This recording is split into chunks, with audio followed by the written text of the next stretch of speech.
Manalangin po tayo. Dakila at mapagmahal na Diyos, may-ari sa lahat ng nasa langit at sa lupa. Kami po ay dumudulog sa inyo at tulad ng buhangin sa dagat, puno kami ng bahid ng kasalanan at di karapat-dapat sa inyong presensya. Mismo ang pagbanggit sa inyong pangalan ay di kami karapat-dapat sapagkat ang mga dila namin ay may dungis ng mga salita na kasuklam-suklam at di naaayon sa inyong mga aral. O Diyos, patawad po. Patawad sa lahat ng nagawa namin, maging sa aming mga galaw, pag-iisip o pananalita. Sa kawalan ng inyong gabay, kami po ay walang silbi. Dakilang Ama, andito kami, nagtitipon, nagbabasakali na sa pamamagitan ng iyong awa, muli mong ibuhos ang makalangit na kaalaman na siyang magbigay daan sa aming pag-unawa sa mga leksyon na aming aralin, upang sa ganon magamit namin bilang isang epektibong instrumento sa inyo at sa komunidad. O Diyos, sa inyong patnubay, kami ay sumasandal at umaasa. Salamat. Maraming salamat sa pagpakamatay sa krus upang kami tubusin mula sa makalinlang na daigdig. Ang lahat ng ito ay aming pinapanalangin. Amen.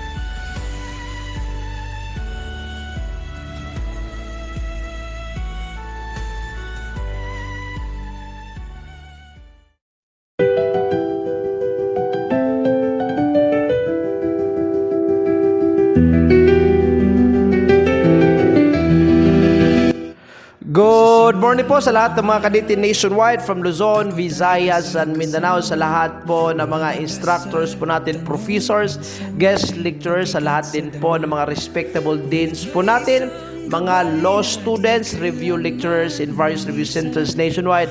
Magandang umaga po sa inyo. Good morning, good morning, good morning, good morning po. Welcome sa Bikoy, na ang plataforma po sa YouTube na nagbibigay ng libre, comprehensive, at the same time, lahat ng ginagawa po natin dito nakalay na po sa latest table of specification. Ang TOS po para po sa criminology. Sa mga law students po natin who are listening right now, when I say TOS, I am only referring to the set of topics that will come out in the criminology's licensure examination. Hindi po pang law ito, okay? But for the discussion, topics po natin, this can be applied in the CLE, at the same time, ma-apply po din sa mga law students po natin who are enrolled right now sa different colleges, College of Law nationwide, okay? So, I'd like to thank also sa lahat ng mga nag-advocate sa Bikoyno po natin. Kindly share po sa Facebook post po ninyo. Kindly share to your friends para at least marami pong matulungan po natin. This will be of big help, especially pag mga teacher po natin, mga law professors po natin, napakatamad. Usually, some of the law professors, especially sa criminology, nagbibigay lang ng handouts, tapos wala na. Iwan ka na lang sa ere, ha? So, walang magawa. All you have to do is to search in YouTube or in Google kung anong ibig sabihin ng particular terms. So, there are a lot of cases na ma-confuse po ang estudyante pag tamad po yung professor po natin. Pero shout out ha, my congratulations sa lahat po ng professors who are, very diligent and committed sa task po given to them by the university. Okay? By the way mga kadete, before anything else, I'd like to advertise po yung libro po natin, Bikuino Book. Ang Bikuino Book po is a very big help sa lahat na mag-take ng board examination. Especially yung mga graduates po natin ha. Huwag na po kayo makapaghintay na makapag-enroll kayo sa mga review centers. Pag tapos po tayo sa criminal procedure, hindi na po kailangang mag-review or mag-enroll sa mga review centers. Especially yung mga self-review lang dyan. Shout out po sa inyo. Marami pong pumasa without enrolling in the review center. Just the Bikuino platform lang po yung ginagamit po nila. Nakapasa po sa board examination. Andito po yung libro po natin to chapters po ito. Chapter 1, review materials, synthesize na po ito. Naka-arrange per major area. Chapter 2 po natin, conglomeration, incorporation sa lahat ng mga, not lahat, but major questions that came out in the previous criminologist licensure examination. Nakakompile na po yan per major area din po. Napakapal ng libro. Pag na-memorize nyo lahat ng topics dyan, sigurado maging top-notcher po kayo. Okay? Sabayan nyo na lang sa discussion natin sa YouTube para you will not be confused sa mga terms and information na makikita po natin sa libro. Okay? Ang malilikom po natin na pera out of the book, a portion of it will be given to the dialysis patients sa Negros Oriental. Tumutulong po tayo sa mga dialysis patients. Sa lahat ng mga kaditiritan who are listening, pag makapasa po kayo sa board examination, always practice the spirit of gratitude. Especially yung mga law students who are benefited with the discussion in Criminal Law Book 1 and Book 2. At saka sa discussion po na ito, always maintain the spirit of gratitude. The culture to say thank you to somebody who were able to help you along the way for you to become successful. Okay? Shout out sa lahat ng mga estudyante dyan, naka-benefit sa Bikuino, pero mismong thank you pagpasa ng board examination, mismong thank you sa pagpasa sa bar examination, wala. Wala kapal ng mukha. Anyway, okay lang, no problem at all. That's not a problem. But again, always say thank you to God. Always say thank you to your family or to anybody who help you along the way. Okay? Always maintain the spirit of gratitude. Maraming salamat po sa lahat ng mga kadete natin na nag-advocate sa Bikuino. Pati na po yung mga law students po natin na nag-advertise sa platform po natin sa kanilang mga classmates. Okay? So, libro natin, pag mag-order po kayo mga kanitan, dyan po yung pangalan ko sa description of this video. Kindly give me a chat. Bago po yung Facebook account po natin, bago po yung Facebook page po natin. Alright!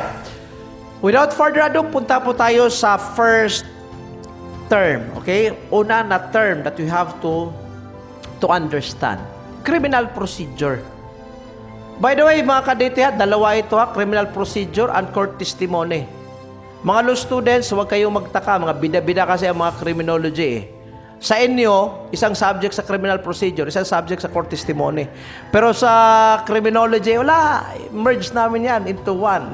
Mga bida-bida Mga bida-bida. Criminal procedure and court testimony, merge into one. Sa law, dito na merge. Separated po ito. Right? Alright, we'll go with the first area, itong criminal procedure. Ano ba ibig sabihin ng criminal procedure? Basahin po natin. Method prescribed by law for the apprehension and prosecution of persons accused of any criminal offense and for their punishment in case of conviction. So, ibig sabihin ng criminal procedure? Very basic lang. Criminal procedure, ito po yung mga steps. When you say method, mga procedures or mga steps. Okay? Ang mga steps or procedures na ito, naka-reflect ito sa batas natin. Naka-reflect sa batas natin.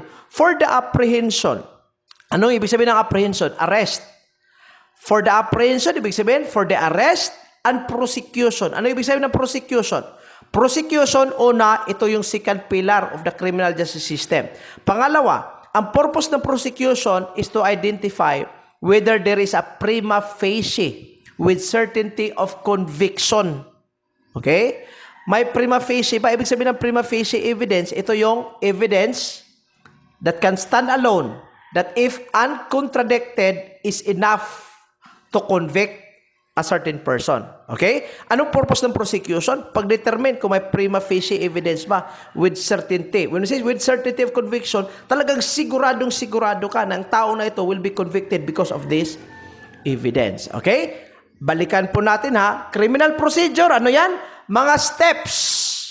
Step-by-step process na nakaukit po sa batas po natin na magsisimula siya doon sa pag-arrest sa tao papuntang prosecution until he will become guilty or until he will be found guilty or innocent of the accusation. Okay? Ibig sabihin, magsimula siya. Kailan yung criminal procedure magsimula? Pag magtanong ang board examination, kailan magsimula ang criminal procedure? Magsimula siya, Brad, sa arrest. Papuntang investigation, papuntang prosecution, papuntang trial, up until he is found guilty or innocent of the accusation. Criminal procedure. For short, from the word procedure, ibig sabihin, ito yung mga, again, steps that we have to follow. Because these steps are legal requirements, legal statutes that are mandatory na dapat i-follow po natin starting sa pag-aresto papuntang determination of guilt and innocence of the person. Okay? I hope naintindihan. Next, revised rules of criminal procedure took effect on December 1, 2000 through AM. Ibig sabihin ng AM dyan, administrative matter ha. Administrative matter number 00-50-03-Supreme Court. Okay, Supreme Court po ang nag-set nito which provide the procedural backbone of every Philippine criminal case. Makikita din po ito sa Rules 110 to 127. Take note of that. Rule 110 to 127, governing the entire life cycle of prosecution from the filing of the information to post-judgment professional remedies. Okay? Kindly take note ha, sa administrative matter number 00-503-SC containing the revised rules of criminal procedure. Okay? Tsaka yung rules 110 to 127. Explain natin ito one by one on the next episode, okay? Now, ano bang pinagkaiba sa criminal law and criminal procedure? Okay? Very basic po. Pag criminal law, pinag-usapan po natin sa mga previous na discussions under Criminal Law Book 1. Definition po natin ng criminal law, it is a branch of a law that defines crime, treats of its nature, and provides for its punishment. Yun po ang definition natin. Ibig sabihin, ang criminal law, siya yung magdi-define kung ano yung krimen. Tsaka ano yung trato natin sa katangian ng krimen at tsaka yan din po ang magbibigay ng punishment. Kaya nakalagay dyan sa criminal law, let us say, murder. O, nakalagay, definition ng murder. Ano ba yung treatment natin sa murder? Magkano ba yung punishment sa murder? That's basically criminal law. So, kasi nagdi-define siya, nag-treat siya sa nature ng krimen at saka nag-provide ng punishment, ang criminal law ay tinatawag nating substantive. Bakit substantive? Substantive kasi nga, nagdi-define siya, nagbibigay siya ng treatment of the nature of the crime at saka nag-provide ng punishment. Okay? Ang criminal procedure, hindi siya substantive, but rather remedial. Ibig sabihin ng remedial, procedure lang din po. Ha? Iniba-iba lang yung term. Pag sabihin natin remedial law, o remedial law, ito yung batas na nagkukontain about procedures. Okay? Procedure sa pag-arrest, procedure sa search, procedure in the filing of cases, procedure in preliminary investigation, mga procedures yan. Hindi naman nagde-define yan ng krimen. Kasi pag nagde-define siya ng crime, nag-treat siya sa katangian ng crime, nag-provide siya ng punishment, hindi na yan remedial, but rather substantive na. Okay? Pero ibig sabihin ng remedial, procedural. Nag-contain siya ng mga proseso or step-by-step process. So, unang kaibahan, ang criminal law, substantive. Bakit substantive? Kasi nga, nagde-define siya ng krimen, nagbibigay siya ng punishment. Ang criminal procedure, hindi substantive, but rather remedial. Bakit remedial? Kasi nga po, nagbibigay siya ng mga steps, procedures, method, by which a person accused of a crime is arrested. Pangalawang pagkakaiba, Ang criminal law declares what acts are punishable. Anong ibig sabihin dyan? Ibig sabihin, ang criminal law, nagde-determine siya, nag-identify siya kung ang act ba is considered to be a crime. Yun po. Ibig sabihin, nagde-define siya kung yung action mo ba is considered to be a crime or considered to be a punishable act. Pero ang criminal procedure only provides the steps how the act is to be punished. Okay?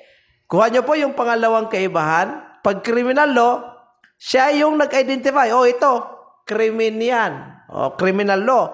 Pag criminal procedure, o, krimen nga. So, tingnan natin, ano ba yung process para ma-punish siya? So, yung proseso sa pag-punish is criminal procedure. Yung pag-identify kung isang act is a crime, criminal law.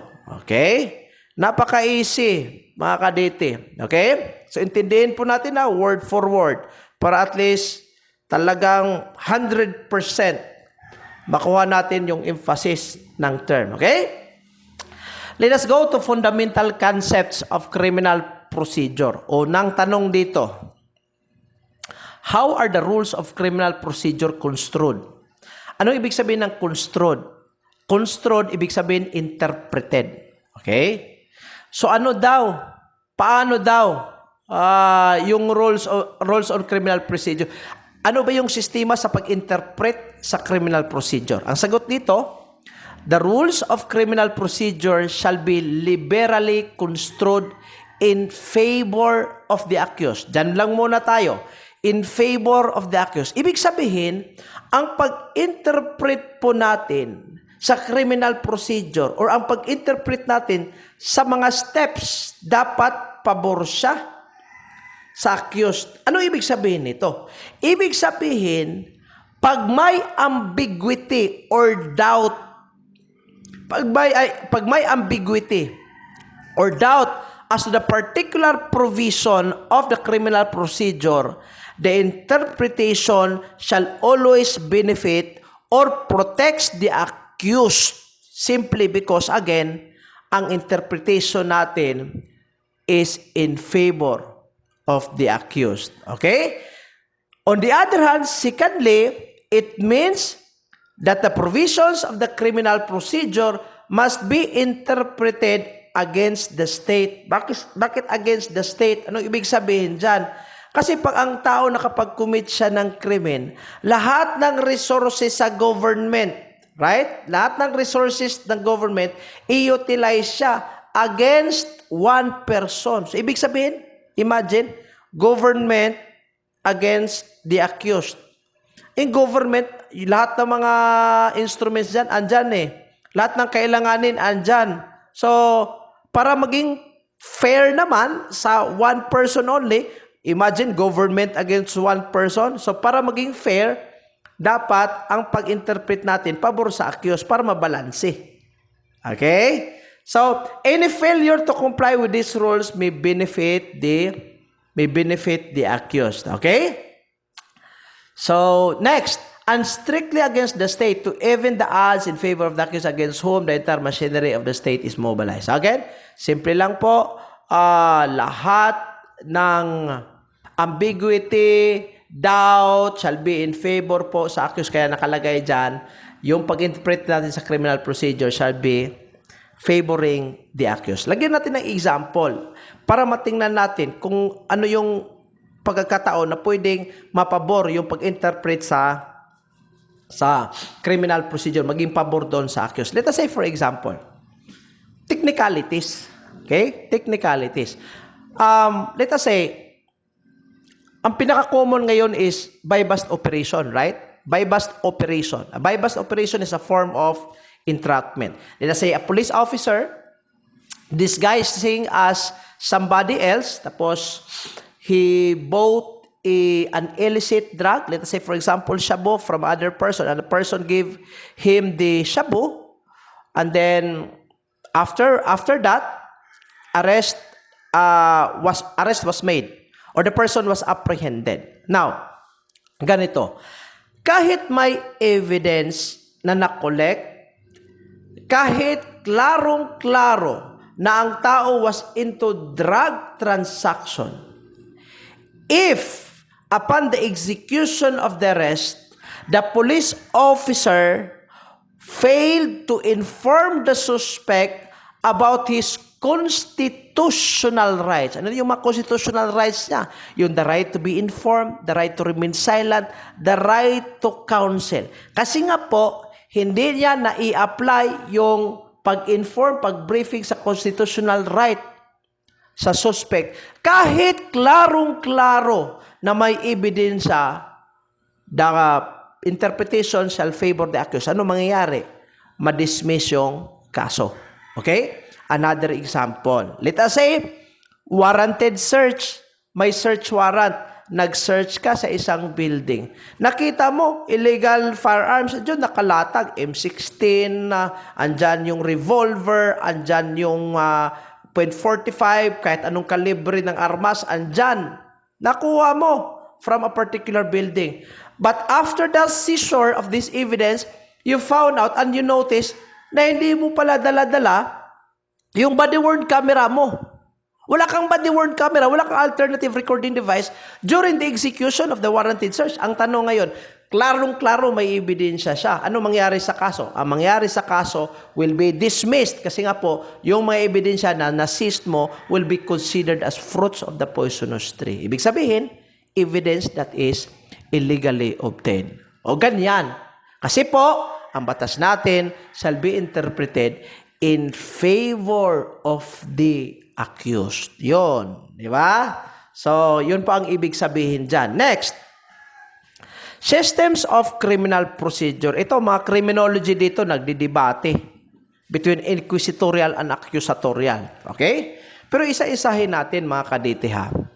Pag inquisitorial ganito, the detection and prosecution of offenders are not left to the initiative of private parties but to the officials and agents of the law. Ibig sabihin, yung pag-identify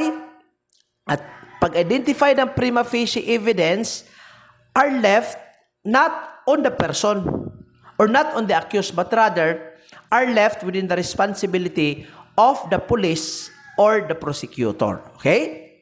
The judge is not limited to the evidence brought before him but could proceed with his own inquiry. Ibig sabihin, ang judge dito under inquisitorial, pwede siya mismo, siya yung mag-investigate. Okay? Siya yung mag-investigate, makapag-proceed siya sa kanyang investigation without waiting for other parties to submit any kind of evidence. Okay? So, ibig sabihin, ang punto dito sa inquisitorial, ang judge po dito, hindi po siya constrained, but rather, may liberty siya, may authority siya to investigate in his own para malaman kung ang isang tao is guilty ba or innocent of the accusation. Okay? He does not need to inform the other guy. Okay, basta ako yung huwis, ako yung mag-investigate, and then I will tell you, guilty ka. Yon, inquisitorial yon. Ang accusatorial or adversarial, opposite siya sa inquisitorial. Ibig sabihin ng accusatorial, the battle in the form of public trial is judged by a magistrate who renders a verdict. Anong ibig sabihin dyan? Ang manner of knowing whether a person is guilty or innocent of the accusation is by means of a public trial. Ibig sabihin ng public trial, public in a sense that anybody can watch. Okay? In the form of public trial, para malaman doon kung talagang innocent ka or guilty ka of the accusation. Public trial will be held. Sino ang magbibigay ng decision? Yung judge. Okay? Yung judge. Pangalawang statement, the essence is the right to be presumed innocent. Sa inquisitorial, hindi. Okay?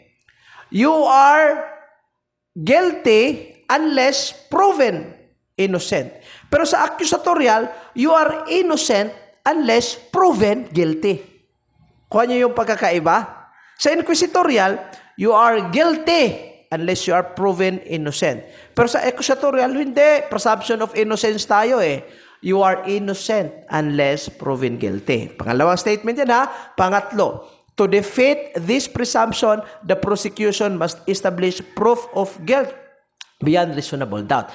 Para malaman na talagang ang isang tao guilty siya, ang prosecution, which is the other party, ang responsibilidad niya is pagkuha ng ebidensya para ang ebidensya na ito will be the one to establish guilt beyond reasonable doubt. Ano ibig sabihin ng guilt beyond reasonable doubt? Ibig sabihin, talagang walang hesitation, walang single doubt, this person is really guilty of the accusation charged against him.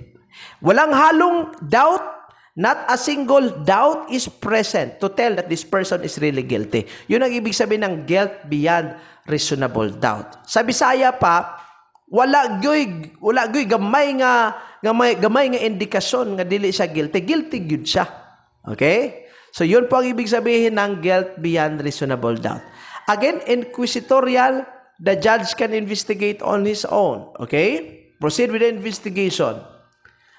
Ang accusatorial, dapat ang pagdetermine ng innocence or guilt of the person shall be done through public trial. The judge will render judgment after the person is presumed as innocent unless he is proven to be guilty. Now, ang tanong ngayon, ano ba ang ginagamit natin sa Pilipinas? O ganito ha, generally speaking, ang ginagamit po natin is adversarial or accusatorial.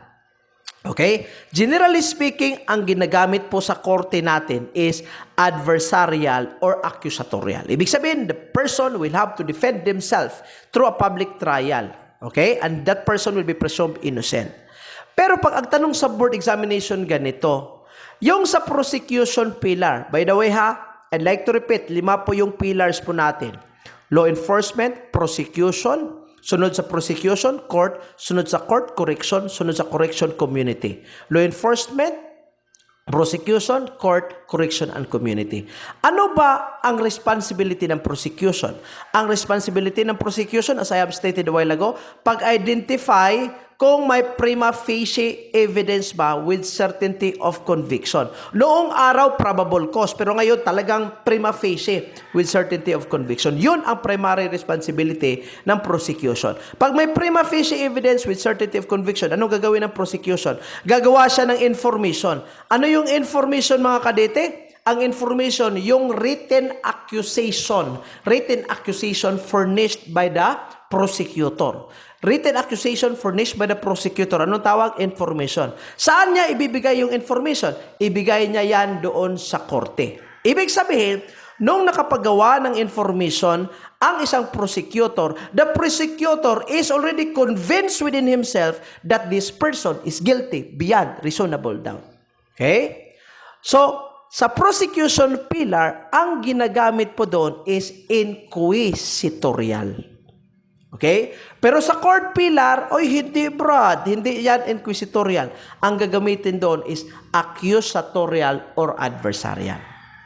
Ganito ha, pag magtanong yung board examination, anong ginagamit natin? Generally, pag general yung tanong, general din po yung sagot natin. Ang ginagamit natin, accusatorial or adversarial. Pero pag talagang nakaspecific yung tanong, ang tanong magsasabi, ano yung ginagamit ng sistema ng criminal procedure sa prosecution pillar? Ay, ang ginagamit doon, Brad, inquisitorial.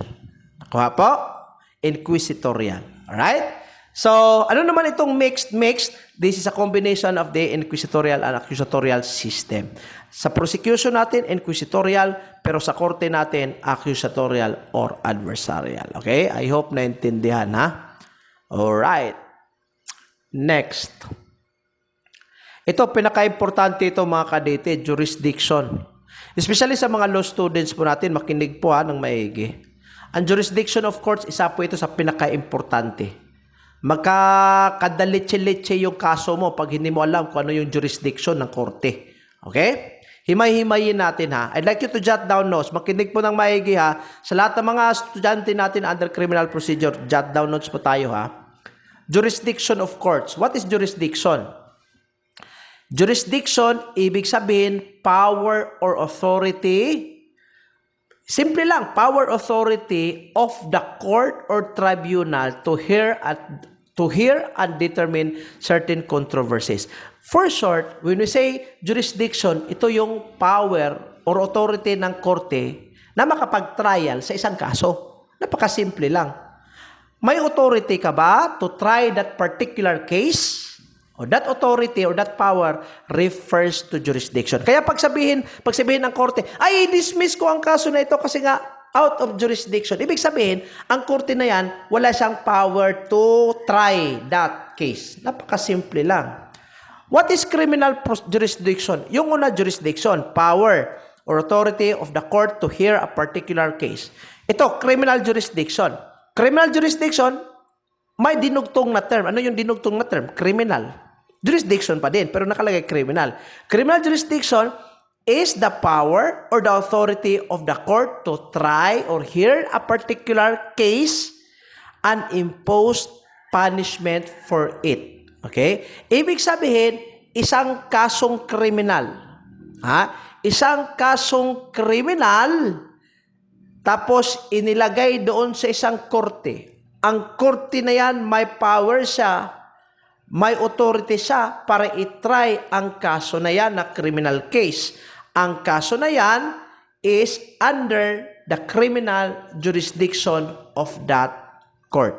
Okay? Anong ibig sabihin ng jurisdiction? Power, authority to hear a particular case. Anong ibig sabihin ng criminal jurisdiction? Power, authority to hear a criminal case. To hear or try a particular case. Napakasimple lang. Sunod. Anong pinagkaiba ng jurisdiction at saka venue? Ito, nagsisilabasan ito sa board examination, cadets. Okay, lobas ito sa board examination.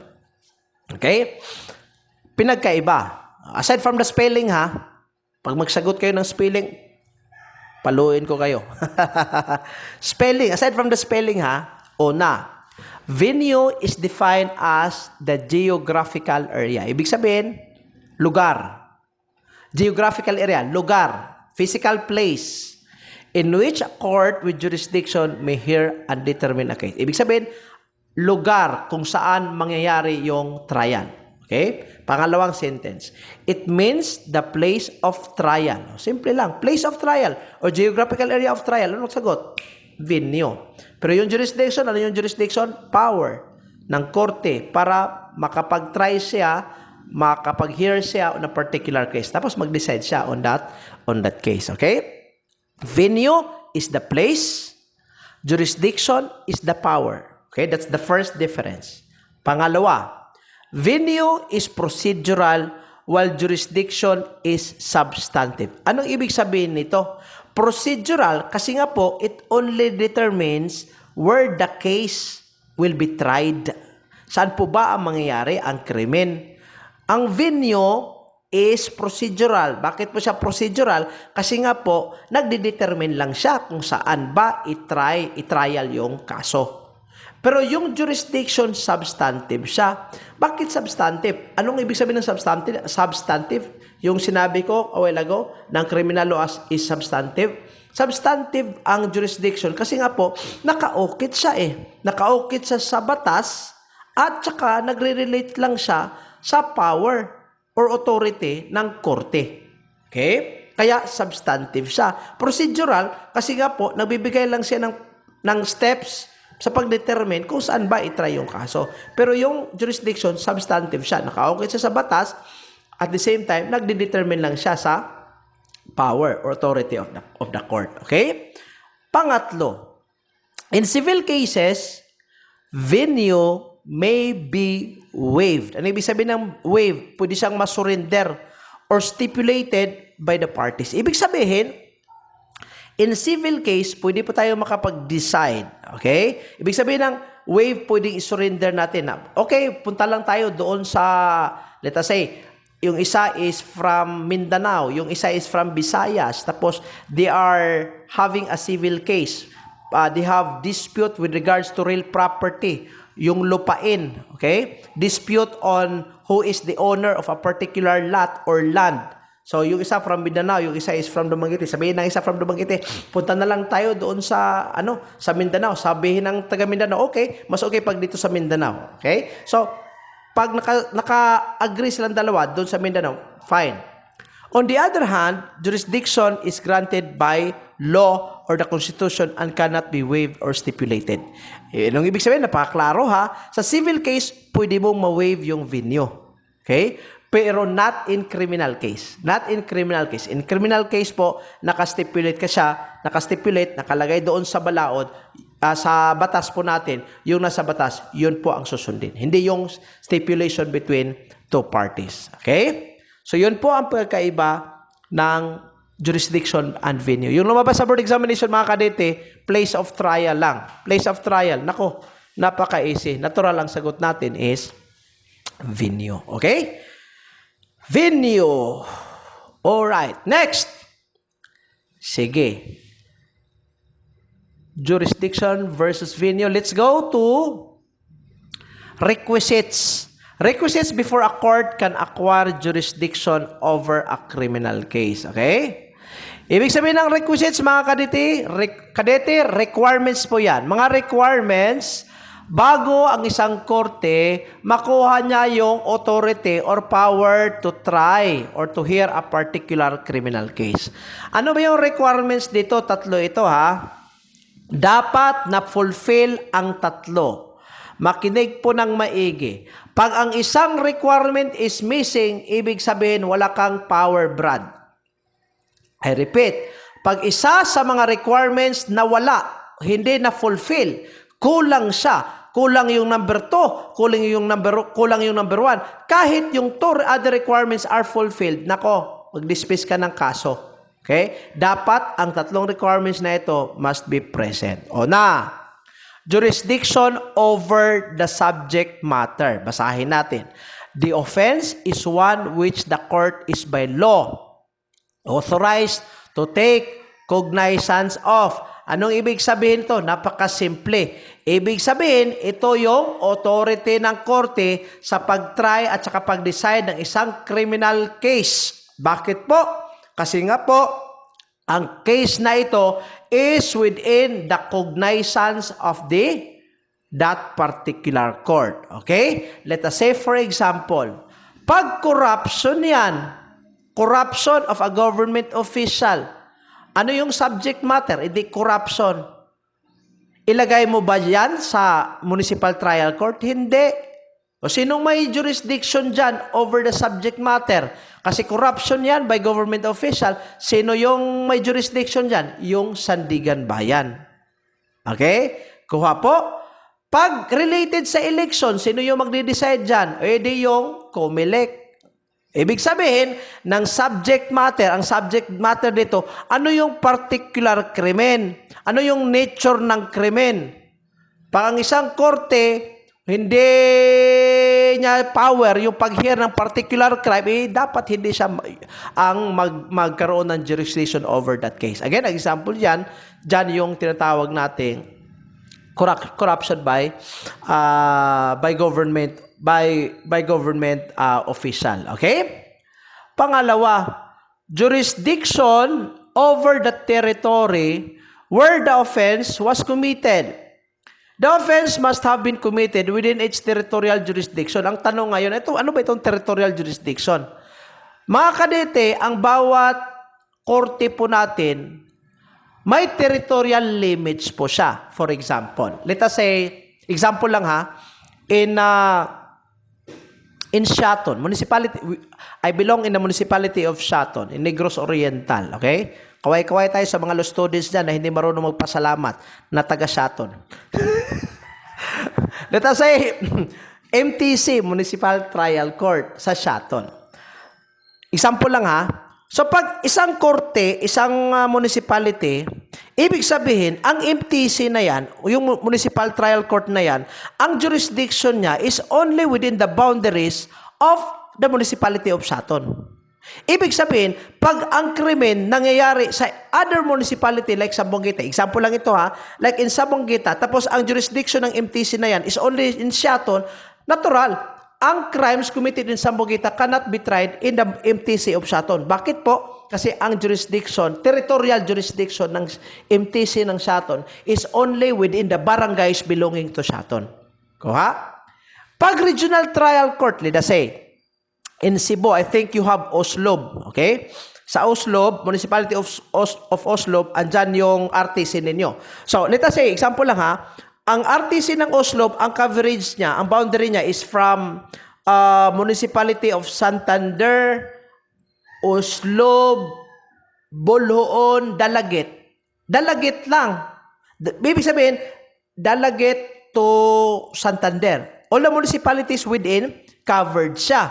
So pag ang krimen, nangyari siya doon sa, let us say, Municipality of Cebu nga, hindi pwedeng doon sa RTC ng Oslob i-try yung kaso. Kasi nga po, yung RTC ng Oslob is only within Santander, Santander to Dalagit.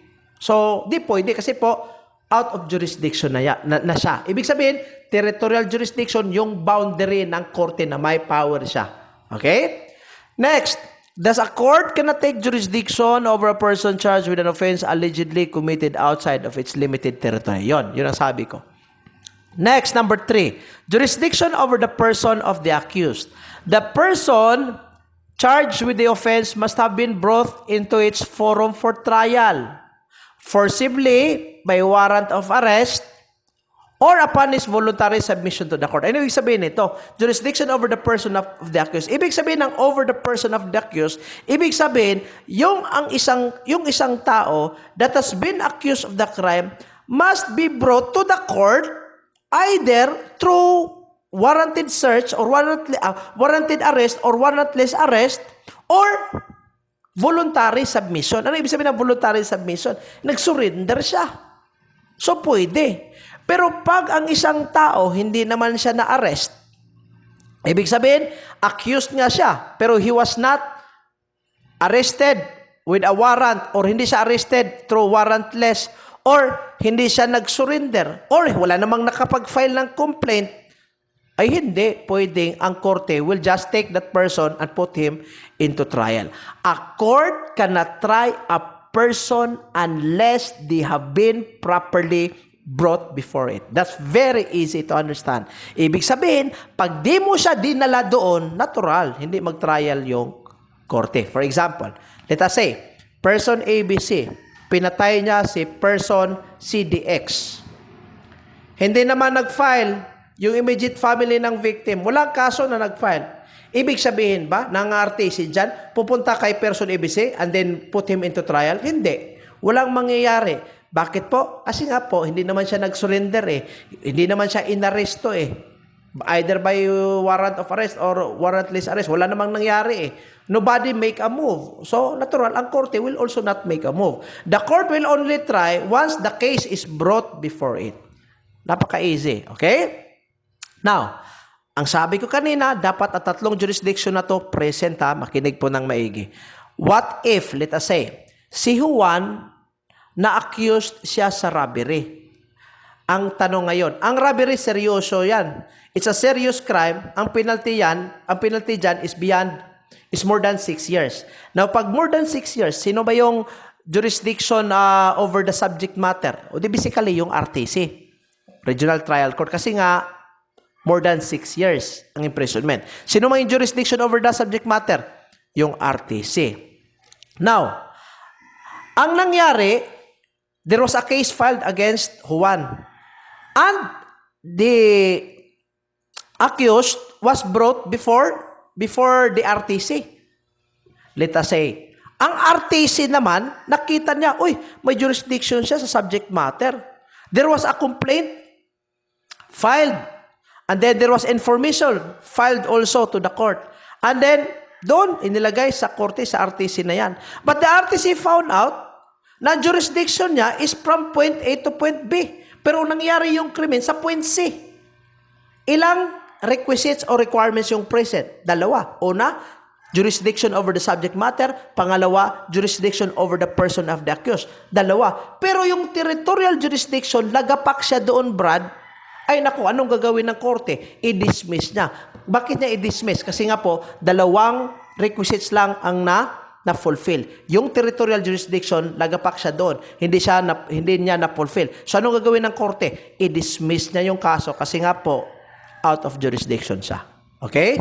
So again mga kadete, dapat Ang tatlong jurisdiction na yan should be present. Okay? Adherence of jurisdiction. Ano ibig sabihin dyan? The principle of adherence of jurisdiction means that once jurisdiction is vested in the court, it is retained up to the end of the litigation. Ano ibig sabihin ng litigation? Ito yung pag-try ng kaso. Ibig sabihin, simple lang. Principle of adherence, kung ikaw yung nagsimula dyan, ikaw yung tatapos.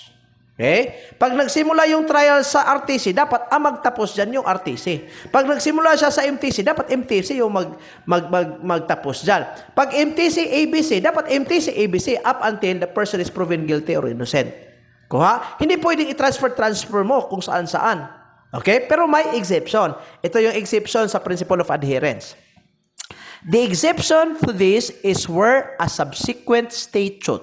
Ibig sabihin ng statute, may batas changing the jurisdiction of a court is given retroactive effect. Ibig sabihin ng retroactive effect, ibig sabihin bumalik. Yung epekto bumalik. It can divest a court of jurisdiction over cases already pending before the effectivity of the statute. Okay. Lagyan natin ng example ha. Ibig sabihin ng divest, deprive. Ibig sabihin, to simplify it, ganito lang. Pag ang isang korte, siya yung nag-trial sa kaso. Okay? May jurisdiction siya sa kaso. Pero may isang batas na pinasa. Ang batas na yan, may retroactive effect na nagsasabing ang korte na yan will lose his jurisdiction because under the new law, that case should be transferred to another court. Okay? Ganito. Lagyan natin ng example. Let us say, may isang batas, pinasa siya year 2026. Nagsasabi doon na lahat ng theft na kaso, kahit anong amount, dapat ilagay siya doon sa regional trial court. Okay? Now, ang tanong, when the law was passed in 2026, may mga pending cases na on theft na doon nagtatrial sa municipal trial court. Anong mangyari? Paglabas ng batas, ang MTC handling the trial of the theft case will lose jurisdiction. Ma-divest yung jurisdiction niya kasi nga po may bagong batas na nagbigay ng retroactive effect. So, ang MTC will lose its jurisdiction and the theft cases tried in that MTC will be transferred now to another court which is RTC. Kuha nyo? Again, I'd like to repeat. 2026 may isang batas. Ang sabi ng bagong batas, lahat ng theft cases will now be under the jurisdiction of the RTC. Ano ang gagawin ng MTC? Sabi ng MTC, ang dami naming pending cases about theft. So, anong gagawin ngayon? May bagong batas nagsasabi dapat i-transfer sa RTC. Yung principle of adherence, pag ikaw yung nagsimula, dapat ikaw yung magtapos. Pero may batas may retroactive effect. Mawala yung jurisdiction ng MTC kasi nga yung theft cases under MTC, i-transfer siya doon sa RTC because of the new law. Yan lang po mangyayari ng isang korte, mawalan siya ng jurisdiction. Mawalan siya ng adherence of jurisdiction. Okay?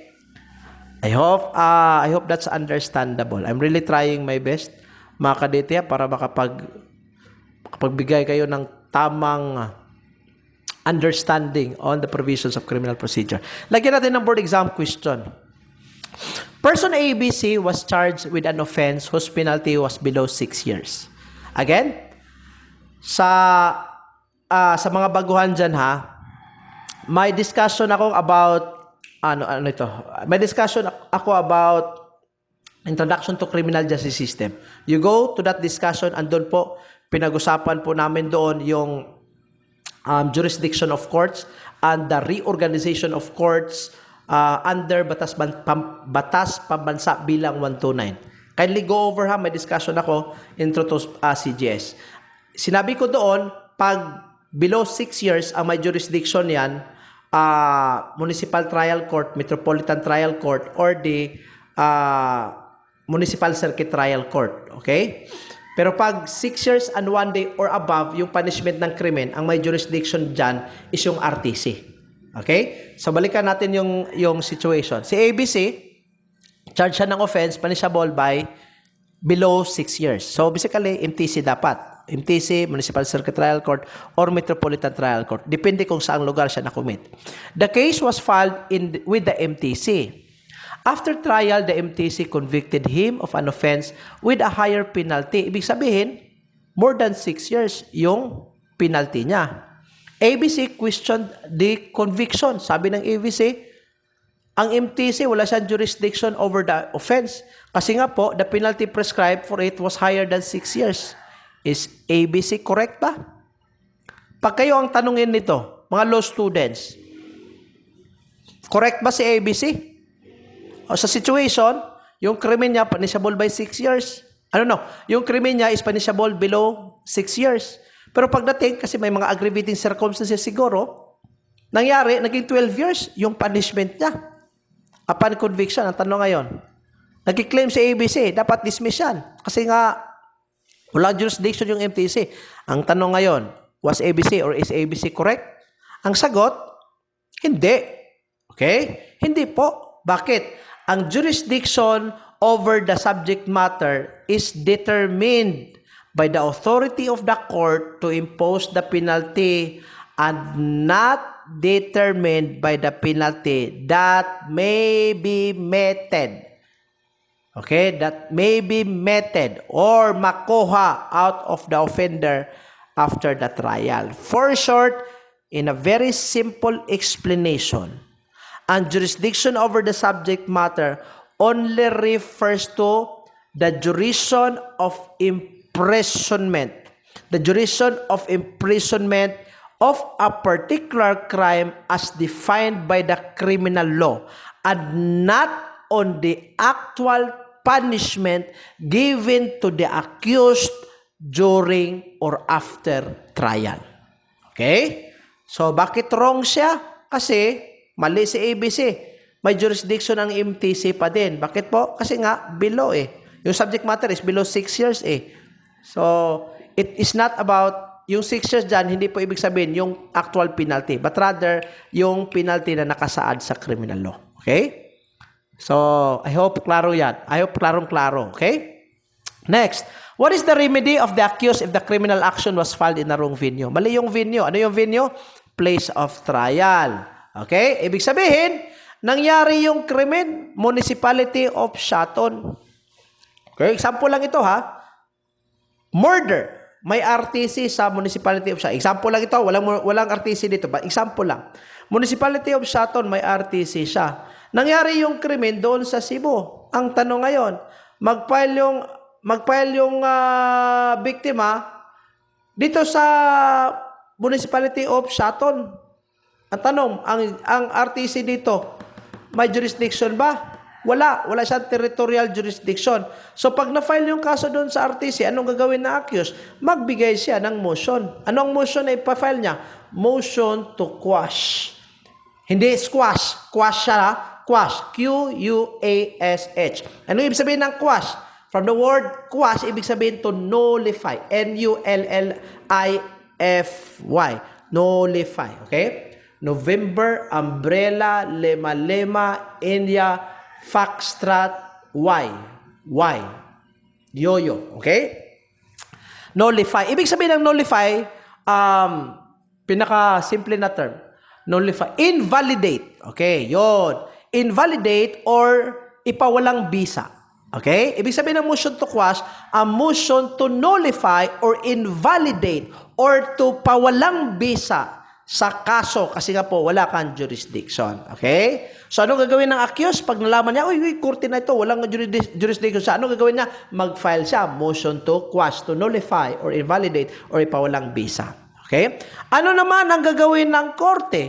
If upon proceedings nalaman niya, wala pala akong jurisdiction, anong gawin ng korte? O de, simple, i-dismiss niya ang kaso. Okay?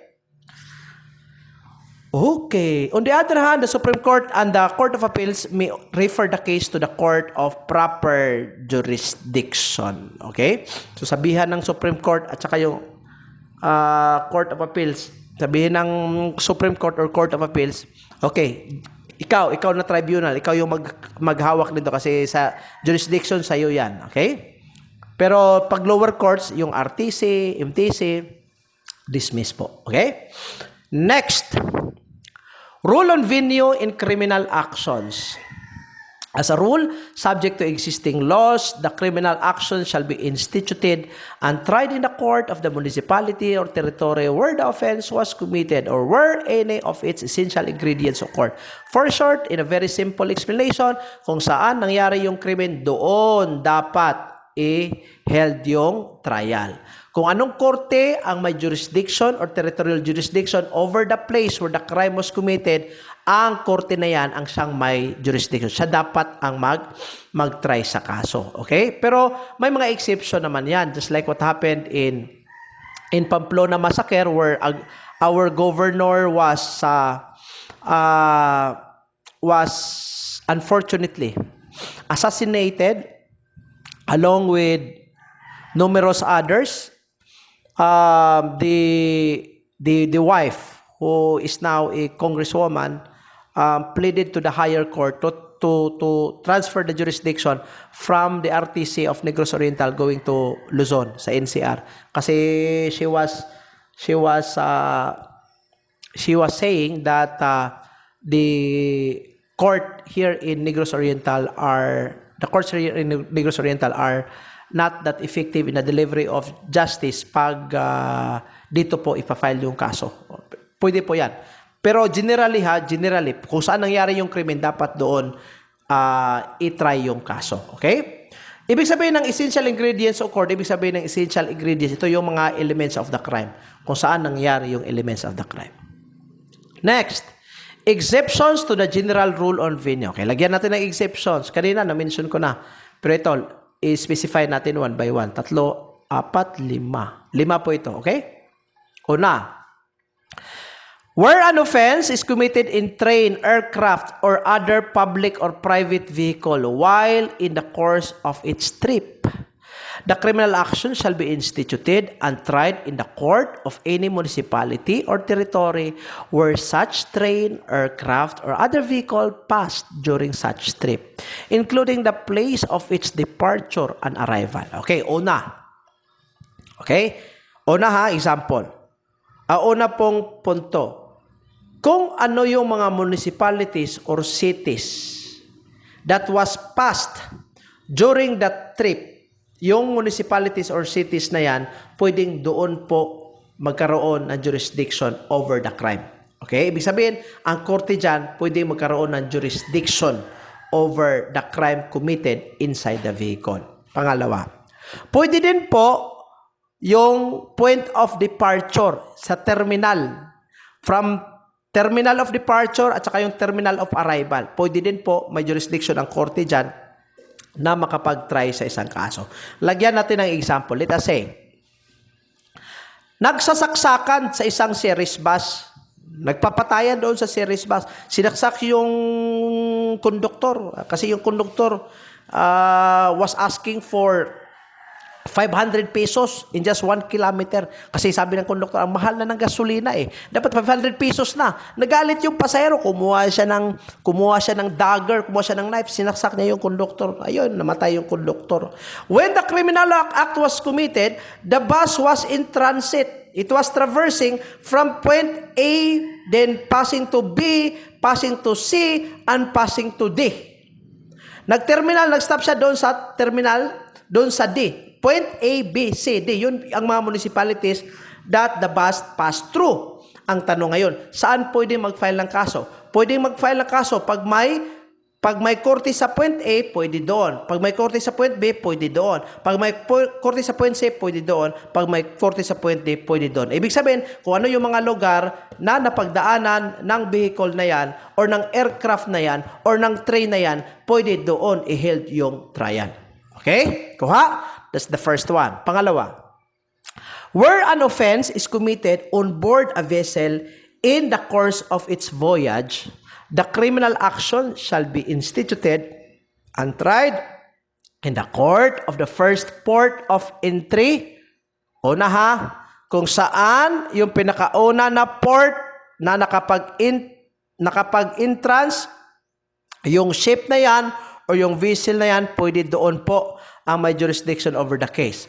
Or of any municipality or territory where the vessel passed during such voyage, subject to the generally accepted principles of international law. International law. Pangalawa, pwede kung saan siya nag-first entrance or kung ano yung mga municipality or ano yung mga city na pinagdaanan niya. For example, let us say, Fast Cat. Okay, Fast Cat, traveling, for example, from Cebu City going to, let us say, Negros Oriental. Pagdaanan niya ngayon yung Boloon, Alcoy, Santander, Dalagit, Karkar, blah, blah, blah. Ibig sabihin, lahat ng pinagdaanan niya na municipality or RTC, pwedeng doon po i-file yung kaso. Pangatlo, subject generally to international law. Ano ibig sabihin nito? Ang pinagsasabi doon po sa last statement na yan, ito yung French rule at saka English rule. Kailan mangyari yung English rule at saka French rule? Ito yung foreign merchant vessel. Okay? Anong ibig sabihin ng foreign merchant vessel? Ibig sabihin, yung vessel na hindi po pagmamayari sa Pilipinas. Okay? Now, ganito ha. Pag ang isang foreign merchant vessel, although Pinoy siya ang mga crew, tapos nasa open sea siya, ang dapat nating tandaan is that kung saan na-register yung vessel na yan, yun ang may jurisdiction sa kaso. Example, let us say, nagpapatayan sila sa vessel. Ang pinatay, Pinoy. Okay? Ang pumatay, Indian. Ang may-ari ng vessel, Pinoy. Pero ang vessel na yan, naka-registered doon sa Russia. Ang tanong, may jurisdiction ba tayo dito? Ang sagot, hindi. Kung saan nangyari yung, kung saan ang may registration, kung saan na-registered yung ship or vessel, doon po ang trial. Unless, because we are following the English rule, unless yung krimen na nangyari doon sa vessel already affected the peace and security of our country. Example, nagsasaksakan sila tapos nag-dock yung ship, somebody was pursuing another, hinabol niya yung crew doon sa when the court dock, hinabol niya yung crew para saksakin. Tapos yung crew, ang bilis niyang tumakbo papunta sa pier, papunta sa opisina ng Coast Guard. O yan, nakapag-disrupt na yan sa peace and security. So basically, ang may jurisdiction yan, yung korte na po natin. Okay? Alright. Okay. Sige. That's number 2. Next, number 3. Crimes committed outside the Philippines but punishable under Article 2 of the Revised Penal Code shall be cognizable by the court where a criminal action is first filed. Ano ibig sabihin ng Article 2? Ang Article 2, ito yung sa RPC natin na nagsasabi na ang batas po natin will have extraterritorial jurisdiction of certain crimes. For example, in the case of counterfeiting of our currency, nangyari doon sa Malaysia, yung krimen, kina-counterfeit niya, ini-imitate niya yung batas, ini-imitate niya yung pera po natin. Nag-print siya doon ng 1,500. Okay? Counterfeiting of our currency. Kahit nangyari doon sa Malaysia, may extraterritorial application po yung batas natin doon sa Malaysia kasi nga po, yung krimen niya is counterfeiting. Kung saan po ini-institute ang pag-file ng kaso, yung unang pag-institute dyan, yun ang may jurisdiction over the case. Okay? Yun ang may jurisdiction over the crime being committed. So for example, ang first institution of the criminal action was done in RTC in Manila. Edi yung RTC in Manila, yun ang may jurisdiction. Magpapatuloy sa pag-try ng kaso. Okay? Next. In cases of written defamation and the offended party is a public officer, the criminal action may be filed not only in the place where the writing was printed and published, but also in the place where the offended party held office or in the place where they actually resided at the time of the commission of the offense. Ano ibig sabihin ng written defamation? Written defamation, ibig sabihin ng defamation, paninira. Okay? Ang paninira po or defamation can be done into printed or oral. Pag oral, slander yan. Slander by deed. For example, pag written, libel siya. Ang nakalagay dito, written defamation. Saan ka pwede mag-file ng kaso? Let us say, for example, libel. Okay? Or sa newspaper. Nakalagay doon sa newspaper, siya ang pumatay ni so-and-so. Pero in reality, hindi naman. Or there was a libelous statement printed in the newspaper. Saan ka mag-file? Una, pwede pong mag-file pwede pong mag-file ang biktima kung saan ang isang newspaper or isang printout was been printed. If it was printed in Manila, then he can go to Manila and then file a case there. Or number 2, kung ayaw niya sa lugar kung saan doon na print yung material, pwede niya doon sa lugar where the offended party is holding an office. For example, the crime happened, the libelous statement was printed in Manila, pero from Dumaguete City siya. So, pwede mag-file doon siya sa Dumaguete City. Or, let us say for example, nag-office siya sa Dumaguete City, nangyari sa Manila, pero from Municipality of Shaton siya. So, saan siya pwede mag-file? Pwede siyang mag-file either in the Court of Shaton, pwede din po siya mag-file in the Court of Dumaguete, pwede din po siya mag-file doon sa Korte ng Manila. Kung saan siya nag-reside, kung saan siya nag-hold ng office, kung saan na-print yung material, doon pwede mag-file ng kaso. This will apply the same with private individuals. Okay? Nakalagay dito public officer eh. Pwede din po yung private individual. Okay? Next. Psychological violence under 9262. Okay? Under VAUSI. Anti-VAUSI. Psychological violence, makinig po, bago po ito sa Supreme Court. Pag ang lalaki, repeated po yung pambababain niya. Repeated. Patay ka, Brad.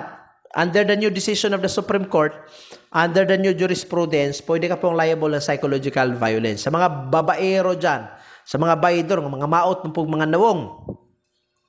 Pero bayidor, mayroon mo istorya, mayroon mo diskarte, magaling sa diskarte. Yung babae naman, wala, nakuha. So, kalimutan na, sa mga minyo diya, pambababae ninyo, balik-balik na laman, repeated, psychological violence po. Ang may jurisdiction dyan, kahit nangyari kung saan-saan, ang may jurisdiction dyan, huwag kalimutan, basta 9262, ang may jurisdiction dyan, yung RTC, Regional Trial Court, that was been designated as a family court.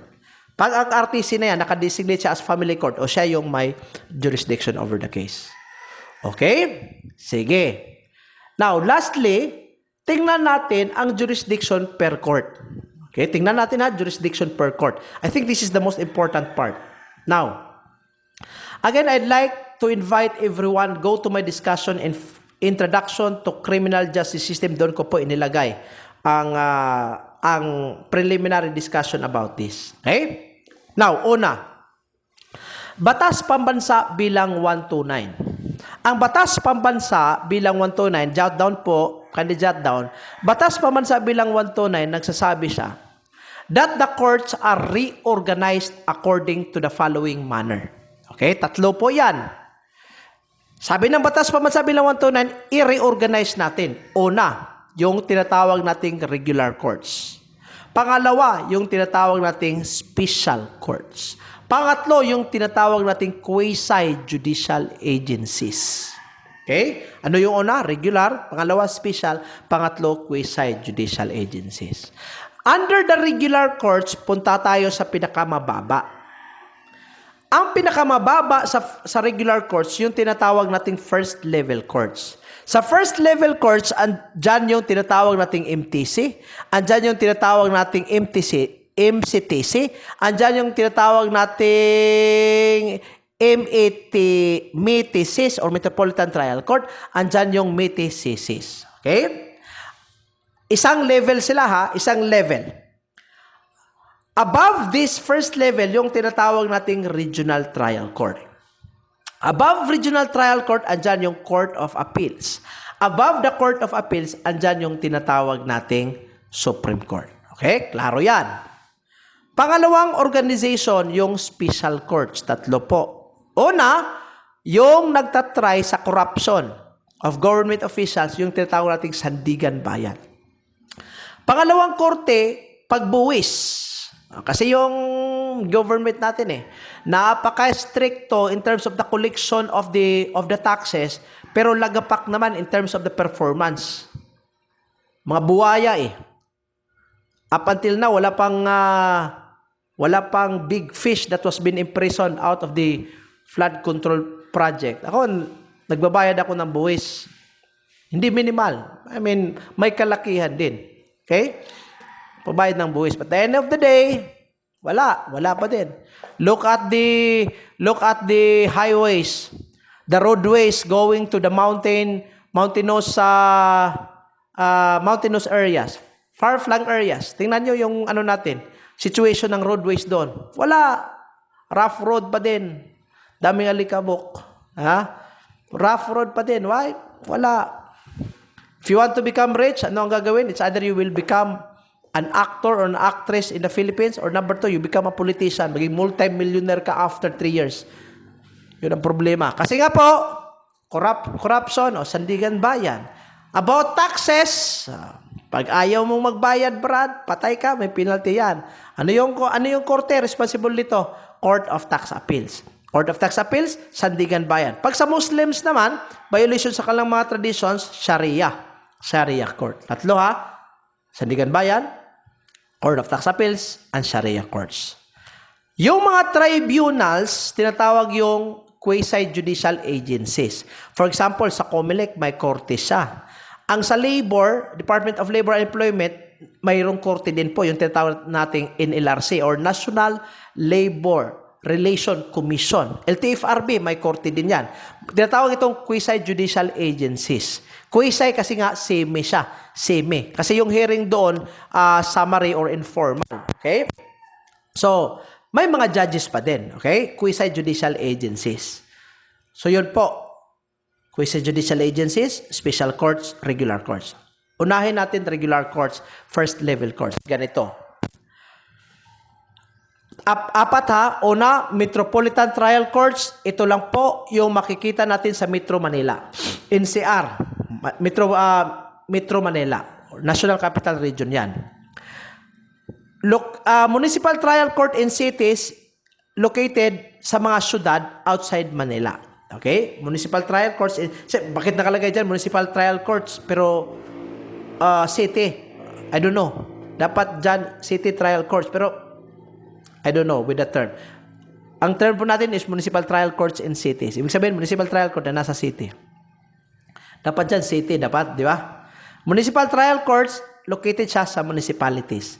Pag Municipal Circuit, ibig sabihin, Municipal Circuit Trial Court. Circuit siya kasi nga po, nag-consist siya ng cluster of municipalities. Ibig sabihin, Municipality 1, Municipality 2, Municipality 3, isang korte lang. Pero pag isang korte, isang munisipyo, Municipal Trial Court. Pag dalawang municipality o 3 municipalities covered by one court, ang tawag sa court na yan is Municipal Circuit Trial Court. Okay? Now, ano ba ang jurisdiction sa first level courts? Una, lahat ng violations sa city or municipal ordinance committed within their territorial jurisdiction. Di na po yan kailangan ng further elaboration. Letter B, exclusive original jurisdiction over all offenses punishable with imprisonment not exceeding 6 years. Again, pagtanong sa board examination, sabi doon, anong korte ang may jurisdiction sa krimen na punishable by 6 years? Di ang sagot, MTC, MCTC, Metropolitan, blah, blah, blah. Hindi RTC. Ang RTC, above 6 years. When you say above 6 years, 6 years and 1 day. Wag mong kalimutan yung 1 day, Brad. 6 years and 1 day or above. Ang tanong, kailan mag 1 day? For example, ngayon ang ika-6th year. Kailan siya mag 1 day? Mag 1 day siya 12 midnight, alas 12, 12 a.m. ng gabi. Yan, mag 1 day siya pag naka-12 na onwards. Okay? Sunod, offenses involving damage to property through criminal negligence. Kahit magkano yung value. Ibig sabihin ng criminal negligence, dinangag, recklessness. Okay? Kahit magkano yung value, pwede sa MTC, MCTC, Metropolitan, blah, blah, blah. Next, cases covered by summary procedure. Ano ibig sabihin ng summary? Summary procedure, kasi nga po, mas madali siya. Faster legal process yan sa pagresolba ng mga kaso. Anong example dito sa mga summary procedure na mapadali, talagang informal lang? Una, violation of traffic laws, hindi nag-helmet, or illegal parking, rules and regulations, or violations of municipal or city ordinances, violations of batas pambansa bilang 22. The bouncing checks law. Ano ito bouncing checks law? Nagbibigay ka ng cheque, wala namang laman. All other criminal cases where the penalty prescribed by law for the offense charge is imprisonment not exceeding 1 year or a fine not exceeding 5,000 pesos. Okay? Huwag nyo nang pakialaman yung letter V. Ano pinakaiba sa V at saka balik tayo sa letter B. Ang sa letter B, nakalagay doon, offenses punishable by imprisonment not exceeding 6 years. Bakit dyan sa V, nakalagay dyan, penalty prescribed by law or the offense is na imprisonment not exceeding 1 year. Bakit not exceeding 1 year dyan? Anong ibig sabihin dyan? Ang exceeding 1 year dyan, ang tinutukoy dyan, yung mga kaso that will be subjected to summary procedure. Ano yung summary procedure? Yung pinakamadali na legal process sa pagresolba sa isang minor na kriminal na kaso. Okay? Ang tinutukoy dyan, yung pang-summary. Pero yung hindi pang-summary, dapat yung 6 years and below. Lastly, letter A, in cases where none of the accused are occupying positions corresponding to salary grade 27 or higher. Ano ba itong grade 27, mga kadete? Ito yung sweldo sa mga commission officers. Pag ini-apply natin sa RMA at saka sa PNP, mga police lieutenant or higher. Okay? Usually, nasa 50,000 yan to 60,000. Pag grade 27, correct me if I'm wrong, but I'm not connected with any government agency. I'm connected with a private institution. Pero, pangmalakihan yan. Sweldong pangmalakihan yan. Okay? Grade 27 or higher. Pag ang akusado, hindi naman salary grade 27, ibig sabihin below salary grade 27, ang kaso will only be tried whether in the regional trial court, depende sa seriousness of the crime, pag below 6 years sa MTC, in Metropolitan, blah, blah, blah. Pero kung beyond 6 years, doon siya sa RTC. Okay? Pag ang salary grade niya is already 27 or higher, ang kaso will be tried in the Sandigan Bayan. We'll be talking about Sandigan Bayan later on. Okay? Yun ang last. Sunod, itong jurisdiction ng Regional Trial Court or RTC. Una, exclusive original jurisdiction in all criminal cases na hindi po pwedeng i-try in any tribunal or body. Pangalawa, may exclusive jurisdiction sa doon sa money laundering cases. Okay? Generally, ang money laundering cases shall be filed in the regional trial. Ano ba itong money laundering? Ibig sabihin ng money laundering, nilabhan mo yung pera. Ibig sabihin, you undergo a process in order for the dirty money of yours will appear as if it comes from a legal source. You do a process in order for the dirty money to become clean. In a very simple explanation. Ibig sabihin, let us say, may pera ka na nakukuha mo out of the drug transaction. Let us say, 4 million. Pag i-deposit mo yung 4 million in one instance, the bank will ask you, saan mo ba nakuha? What's the source of income? Pag ang sabihin mo ngayon, my job is only a tricycle driver, ma-under investigation ka, ma-flag yan. Kasi po, the bank will report to AMLAC, sabihin nila sa AMLAC, uy, this is very surprising. Sa kanya is 4 million in just one day, tapos ang occupation niya is tricycle driver lang. So, the tricycle driver naman, hindi nakapag-justify. So, anong gawin ng bangko? They will flag it. You will be under investigation. In order for the bank not to flag it, ang gagawin mo is that you make one particular account. Sa isang account, nilagay mo 400,000. You make another account, nilagyan mo 400,000. On another account, 400,000. On another account, 400,000. Up until the whole 4 million is all deposited. Okay? So, di yan ma-flag. Okay? Unless unless it has been found out na talagang you are into money laundering. But the point is, nilalaunder mo yung pera to make it appear as if it comes from a legal source. Money laundering yan. Yan ang ginagawa ng mga politicians po natin. Imagine in the Philippines, Imagine in the Philippines, there are only two professions for you to become wealthy in the Philippines. Number one, it's either you'll become an actor or an actress, or number two, you'll become a politician. At the end of the day, you will become wealthy. Diba? May mayor nga dito sa Negros Oriental. Medtech lang siguro yun, yung background niya. And then, nag-run siya ng mayor. He became a mayor. After 3 years, nakapag-Ferrari na, Brad. Nakapagbili na ng mamahaling sasakyan. Building different houses. Diba? Paldong-paldo, Brad. Samantalang tayo, nabibigay tayo ng taxes every now and then. Nothing happened. Okay? So, nilalaunder yung pera. Or gagawa ng offshore account. Dollar account. Para doon i-deposit. Pero pag politician siya, or private person siya, conniving or in conspiracy with that politician, patay. Hindi sa RTC, but rather sa Sandigan Bayan ang bagsak mo ngayon. Yun ang mangyayari. Okay? Sandigan Bayan. Pero pag private individuals lang, money laundering, RTC yan. Sunod, exclusive the original jurisdiction sa libel. Ano ba itong libel? Paninira po sa isang tao through printed or post sa Facebook. Sino ang may jurisdiction dyan? Dyan, RTC, Regional Trial Court. Next, lahat ng violations sa Dangerous Drugs Law. Republic Act 9165. Comprehensive Dangerous Drugs Act of 2006. That is why, to the law students who are listening right now, it should have been very easy for you to take up the law program if you were taking the criminology program way back in the undergrad years. Kasi nga po sa criminology, lahat po ng subjects dito sa crim, may mga batas po na naka-embed. Okay, lahat, as in lahat ng subjects. You go to the first subject, Introduction to Criminology, may mga batas dyan. Republic Act 6506, Republic Act 11131, pag-usapan nyo doon, PD 603, PD 968, pati yung criminal law, pinag-usapan yan sa Intro to Crime. Sa LEA 111, LEA Law Enforcement Organization and Administration, pag-usapan nyo doon, Republic Act 6975, Act 4864, Republic Act 8551, Republic Act 105 na napakarami.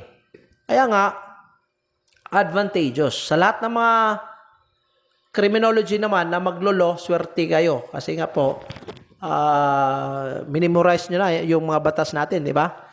Dangerous Drugs, Republic Act 9165. Okay? Comprehensive Dangerous Drugs Act. Violation nito, sino yung may jurisdiction dyan? RTC. Pati na yung Cybercrime Prevention Act o under Specialized Crime Investigation yan. Pati na po yung Introduction to Cybercrime Investigation. This is Republic Act 10175. I'm pretty sure it's Republic Act 10175. The Anti-Cybercrime Prevention Act. Okay? So RTC ang may jurisdiction. Letter F. Exclusive original jurisdiction over violations of the intellectual property. Intellectual property, that is Republic Act 8293, I'm sorry. Republic Act 8293, intellectual property rights yan, Brad. For example, yung libro ko that was being manufactured by somebody else in Agusan del Sur. Shout out, Agusan. Hello. Yung libro ko dyan, bininta nyo ng 800 per copy. Somebody availed on a book, tapos dinismantle nyo yung book, and then you print it again. Iniscan nyo lang. And then you sell it for 800 plus. Nako, that's violation of the intellectual property rights. Exclusive original jurisdiction over violations of the Philippine Competition Act. This is Republic Act 10667. Okay, Philippine Competition Act, Republic Act 10667. Next, jurisdiction over violations in Juvenile Justice and Welfare Act. That is Republic Act 9344. Very easy. Republic Act 9344, pati na po yung violations sa Special Protection of Children Against Abuse, blah, blah, blah, blah, blah. That's Republic Act 7610. Pag Republic Act 7610, yun ang letter I, India. Letter I.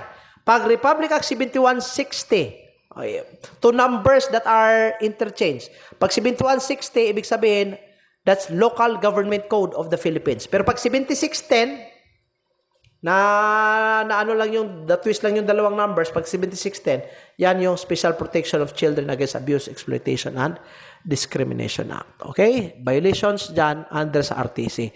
Sunod! Exclusive original jurisdiction over cases of VAUSI. Sunod, exclusive original jurisdiction over violation of the Omnibus Election Code, except those relating to the offense of failure to register or failure to vote, which shall be under the jurisdiction of the Metropolitan or Municipal Trial Court. Now, tanungin natin, Sir, baka a lot of you will be confused with this. Sir, nakalagay dyan except those offenses of failure to register or failure to vote.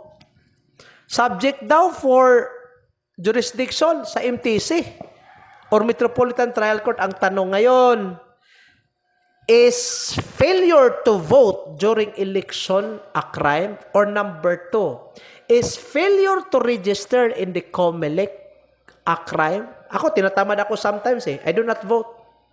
Sometimes, especially if the line is very long. You are going to wait for several hours just for you to cast your vote. Uwi ako niyan. Talagang uuwi ako. Especially pag hindi klaro yung sistema. You are standing in the line for almost 8 hours. Bago ka makapag-cast ng vote, I go home and I rest. Why do I have to be stressed about it? Ang tanong ngayon, can somebody file a case against me? Hindi naman ako, I do not accept 50 pesos from the council of Municipality of Saton ako. Councilor, magbigay ng 50 pesos. Ang mahal-mahal ng gasolina. Pag mayor, magbigay ng 200 or 300 or 500, yung pinakamataas. Nako, why do I have to stress myself for one day just to cast the vote in exchange of 500 pesos? Pag nagtanggap ako ng 500 pesos, that's a violation of the election code. But I do not accept any amount. What if I will visit there? I will say, aha, very long line, and then I go home. Can somebody file a case against me? Wala. Why? Because the right to suffrage is not basically a crime. It's not a crime. Failure to register in the COMELEC is not a crime. Okay? Pero nakalagay dyan, administrative sanction lang. Anong ibig sabihin ng administrative sanction? Administrative sanction, ibig sabihin, pag hindi ka mag-vote for two consecutive times, for example, election ngayon, hindi ka nag-vote. So, na election, hindi ka nag-vote. Ano ang mangyari sa'yo? Walang krimen, Brad. Ang administrative sanction dyan is that you will be removed in the registry of voters. Yun lang po ang sanction. But there is no crime if you will not register. There is no crime if you will not vote. Klarong-klaro yan, ha? Next. In cases where none of the accused are occupying positions corresponding to salary grade 27 or higher. Again, this is a repetition of the previous jurisdiction of the first level courts. Bakit nakalagay dito? Same pa din. Kasi nga po, ang sabi ko kanina, pag ang salary grade nila is 27 or above, dapat sandigan bayan na yan. Pag hindi, below salary grade 27, that has to depend on the nature or the seriousness of the crime. Pag ang seriousness ng krimen, punishment niya below 6 years, natural sa first level court siya.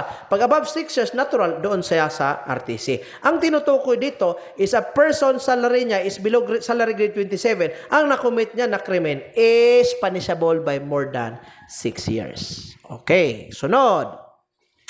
Exclusive original jurisdiction where the information, letter A, does not allege any damage to the government or any bribery. Ano ibig sabihin dyan? If the criminal charge against a public official does not involve loss of the government side or it does not involve bribery, o di, punta ka sa RTC. Wala namang bribery. Wala namang nawala sa government. Pero pag may nawala sa government, let's say, kinukurakot mo yung gobyerno.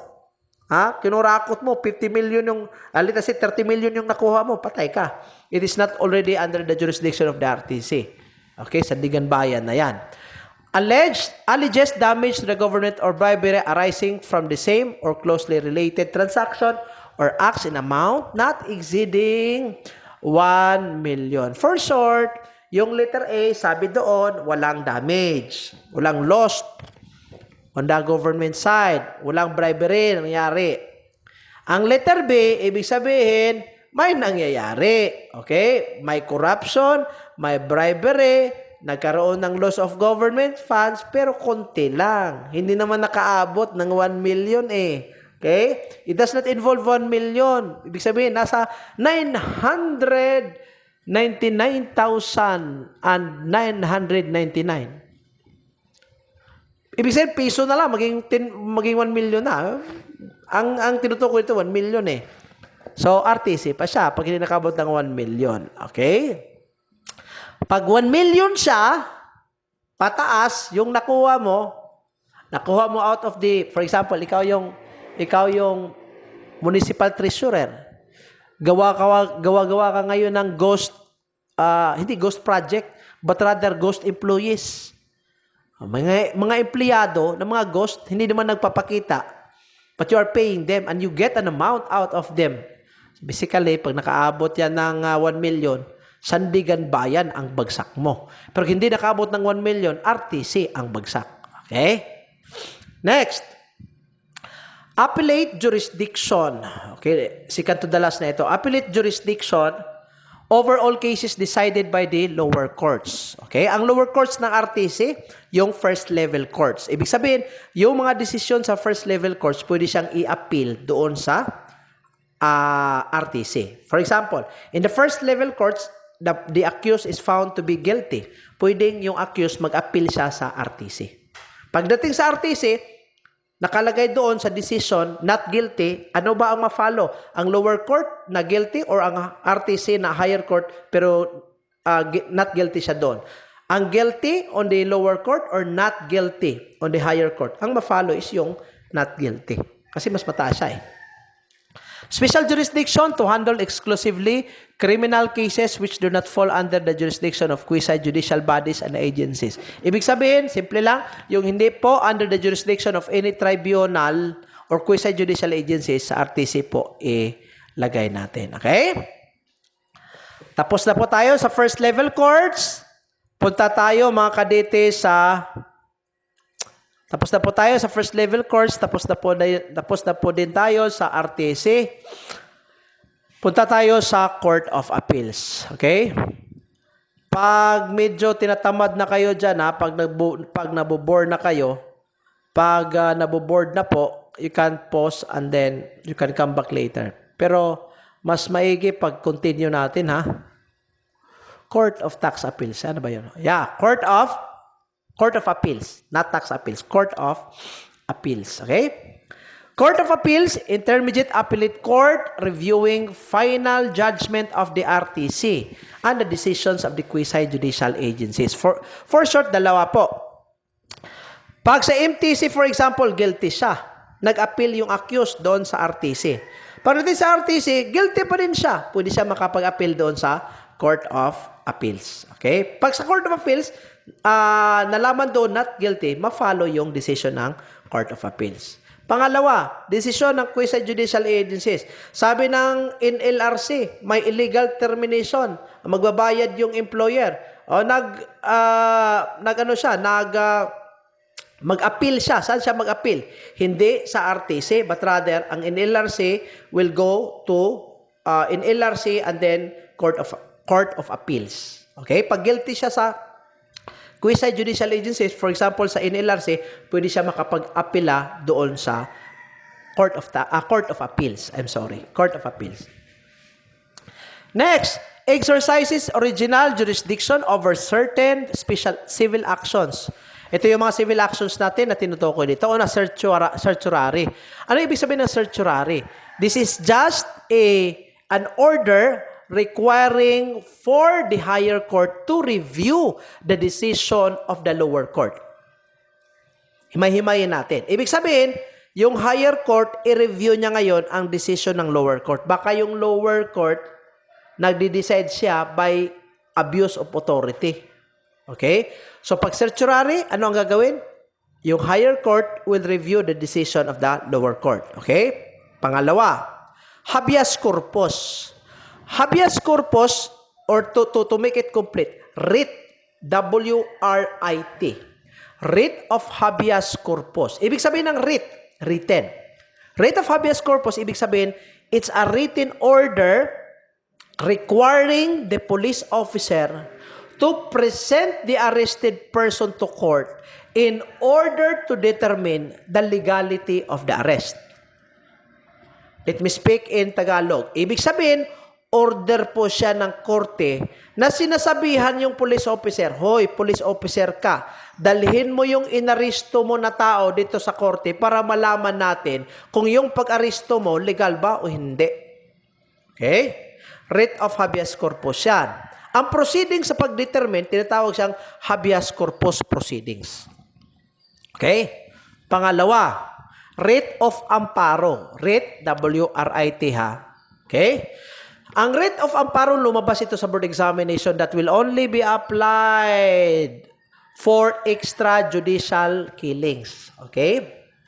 Legal remedy po ito na nagbibigay ng judicial relief sa lahat po ng tao whose right to life, liberty, and security na babiolate siya because of the unlawful acts by public officials or private individuals. For example, yung public official, baka patayin ako. There is a threat from the president that he will kill me because I'm a drug addict. Ang i-apply niya yung amparo. Okay, writ of amparo. Pangalawa, habeas data. Ano ba ito mga habeas data? Ito yung mga data. Data.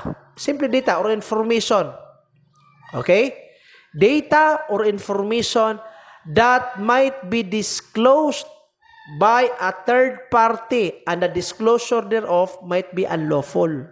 Okay? So, kukuha ka ng habeas data. Okay? Baka yung government, sir, mag-spy sa akin. Baka yung government will do this and will do that on my data or my information. So, mag-file ka ngayon ng habeas data. Okay? Para ma-protect mo yung right of privacy of your information, blah, blah, blah. Pagkalikasan naman, ito yung constitutional right na pwedeng i-apply sa isang tao para sa environment. From Lord kalikasan, environment yan eh. For example, may illegal may mining. Okay? Sa Negros Oriental, may factory kami dito. Tapos, the factory, by accident, released a certain chemical going to the sea. And it polluted the sea that caused the fishes to die. And the destruction of the fauna, the destruction of the fauna in the sea resulted to affected the livelihood of the fishermen. O pwede pong makapag-apply ng writ of kalikasan para at least maundang na naoy.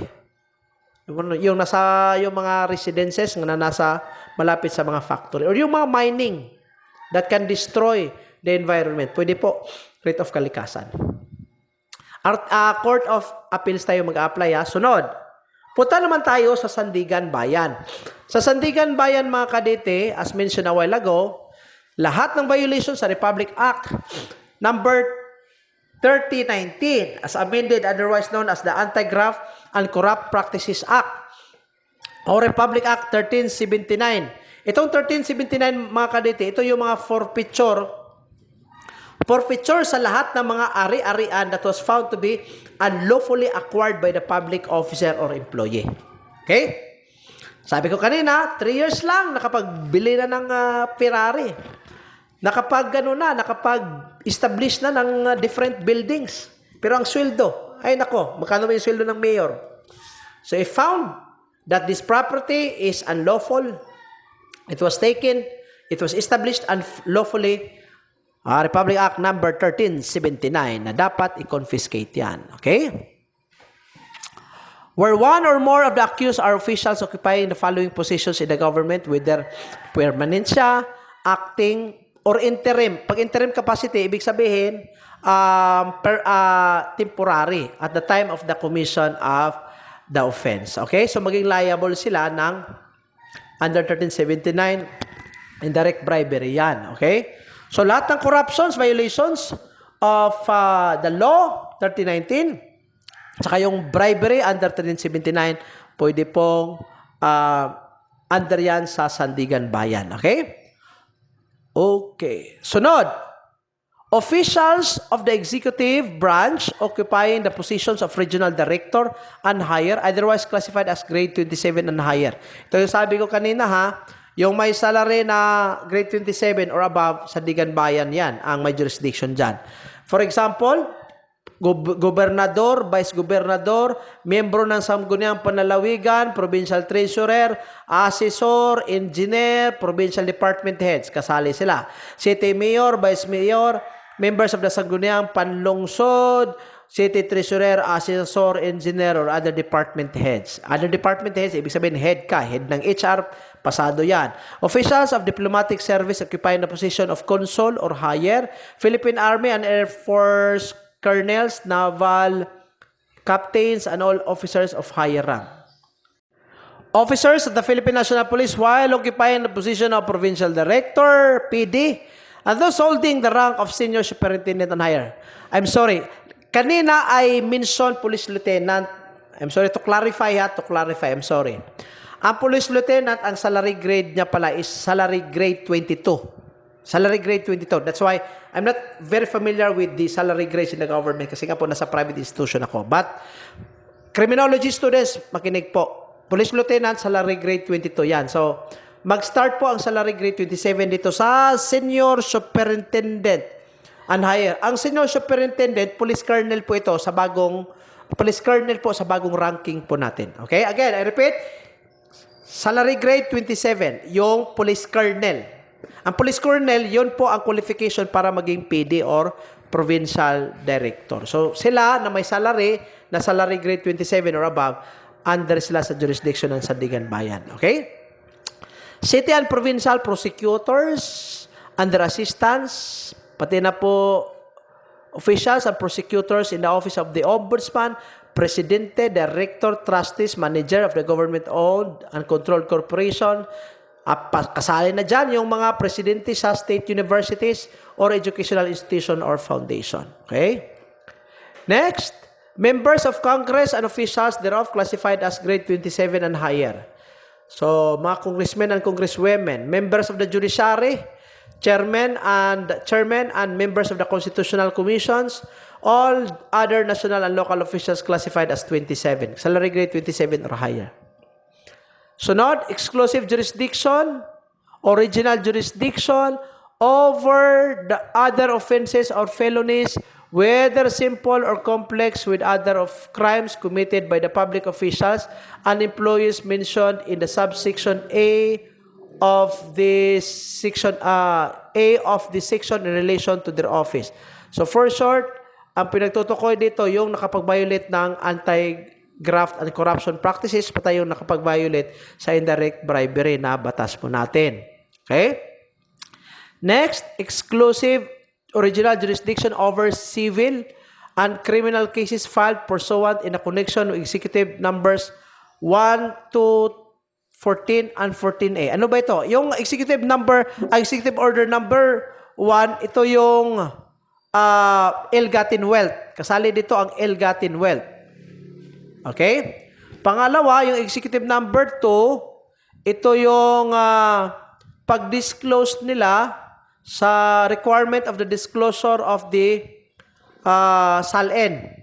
Okay? Statement of Assets, Liabilities, and Networking. That's executive number 2. Executive number 14, ito yung pagbigay ng jurisdiction sa Sandigan Bayan sa lahat ng ill-gotten wealth.